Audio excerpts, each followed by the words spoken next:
ఓం నమః శివాయ.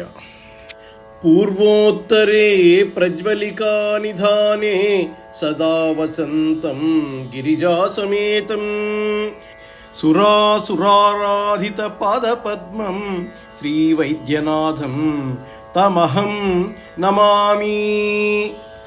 జగద్గురువులు శ్రీ ఆదిశంకరాచార్య విరచిత శివానందలహరి.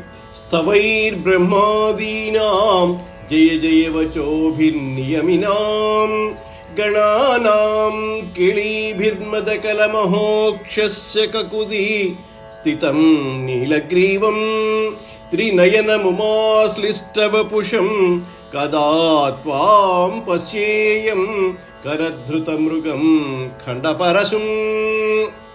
బ్రహ్మాదుల స్తోత్రపాఠములతో, మహర్షుల జయజయధ్వానాలతో, ప్రమథగణముల ఆటపాటలతో కొలువైన పార్వతీ సమేతుడివై వృషభ వాహనం మీద వేంచేసి ఉన్న నీ సందర్శనము చేయు భాగ్యము నాకెన్నడు కలుగునో కదా శివా. లోకంలో ఆదిశంకరులు తాను ఎదురు చూసే భాగ్యం గురించి తెలియచేస్తున్నారు. సాక్షాత్తు వాణీనాథుడైన బ్రహ్మ మొదలైన వారు స్తోత్రాలు చేస్తూ ఉండాలిట. మహానుభావులైన మహర్షి పుంగవులు జయజయధ్వానాలు చేస్తూ ఉండాలిట. వీటికి ప్రమథగణాల ఆటపాటలు తోడవాలిట. ఈ ఆనందాన్ని చూసి పరవశించే నంది మీద అయ్యవారైన శివుడు స్థిరంగా ఠీవిగా కూర్చొని ఉండాలిట. ఆయన శరీరంలో సగభాగమైన అమ్మవారు ఆక్రమించుకుని ఉండాలిట. చేతుల్లో లేడి ఖండపరశువు పట్టుకుని ఉండాలిట. అలా ఉండే శివుణ్ణి తనివితీరా చూస్తూ పరవశిస్తూ పరమానందాన్ని పొందాలిట. ఇంతకు మించి తనకింకేమీ అక్కరలేదుట. ఇష్టదైవాన్ని గూర్చి ఏ భక్తుడికైనా ఇలాంటి కోరికే ఉండాలి కదా. హృదయంలో ఆ దైవం ముద్రితమై ఉండిపోతేనే జన్మలో ఎప్పుడో ఒకప్పుడు ఆనందాన్ని పొందే భాగ్యం చేకూరుతుంది.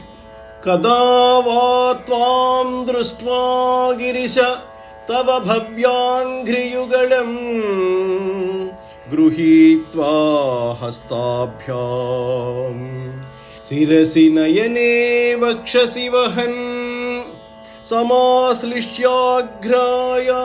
స్ఫుట జలజగంధాన్ పరిమళానలాభ్యాం బ్రహ్మాద్యైర్ముదమనుభవిష్యామి హృదయే. ఓ శివా, నిన్ను చూసి నీ పవిత్ర చరణాలను హస్తాలతో స్పృశించి శిరస్సుకు, నేత్రాలకు, రొమ్మునకు తాకించి ఆలింగనం చేసుకుని పద్మపరిమళాన్ని ఆఘ్రాణించి బ్రహ్మాది దేవతలకు కూడా అలవి కాని ఆనందాన్ని నా మదిని ఎప్పుడు ప్రసాదిస్తావో కదా.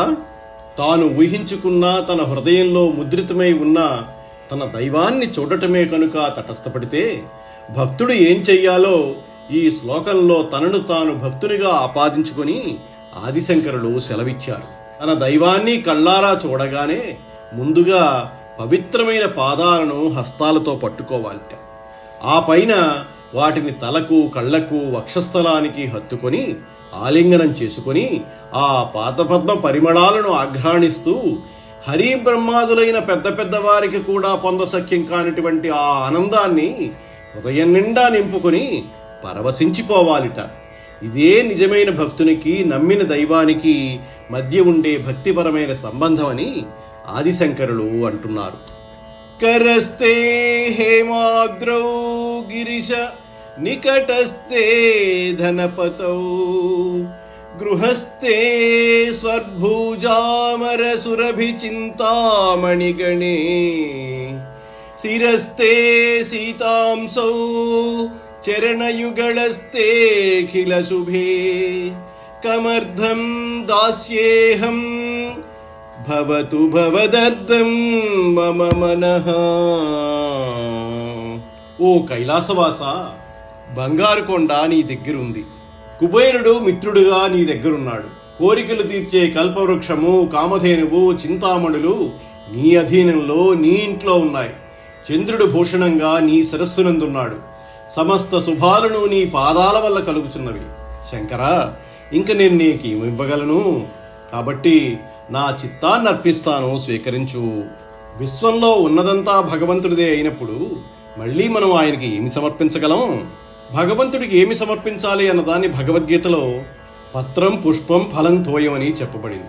ఒక ఆకు గాని, పువ్వు గాని, పండు గాని, చివరకు కనీసం నీళ్ళైనా సమర్పిస్తే చాలని దీని అర్థం. భగవంతుడు మనం ఇచ్చే నైవేద్యం వెనుక ఉన్న మన భక్తి సమర్పణ భావాన్ని స్వీకరించి నైవేద్యాన్ని మనకే వదిలేస్తాడు. పత్రం పుష్పం ఫలం తోయం అన్న దాంట్లో ఒక విచిత్రమైన అర్థాన్ని విద్యాపారంగతులు ఈ విధంగా చెప్పారు. పతత్యంత నేతీతి పత్రం అంటే పడిపోయేదే పత్రం, మనిషిని పడేసేదే మనస్సు కాబట్టి మనస్సే పత్రం. పుష్పతీతి పుష్పం అంటే వికసించేదే పుష్పం, మనిషిలో వికసించేది బుద్ధి కాబట్టి బుద్ధియే పుష్పం. ఫలతి విశీర్యతే ప్రహరై ఇతి ఫలం అంటే జ్ఞానబోధ అనే దెబ్బల చేత పగిలేదే మనస్సులోని అహంకారం కాబట్టి అహంకారమే ఫలం. త్రాయతే ప్రాయతేతి తోయం రక్షించేది కనుక తోయం. సోహం ఉన్న భావంతో ఉన్నప్పుడు ధ్యేయాన్ని సరిగ్గా గుర్తుంచుకొని క్రమక్రమంగా రక్షించేది చిత్తమే కాబట్టి చిత్తమే తోయం. భగవంతునిలో ఐక్యభావన కలిగినప్పుడు పరవశంతో కలిగే ఆనందాశ్రువులే ఈ తోయం.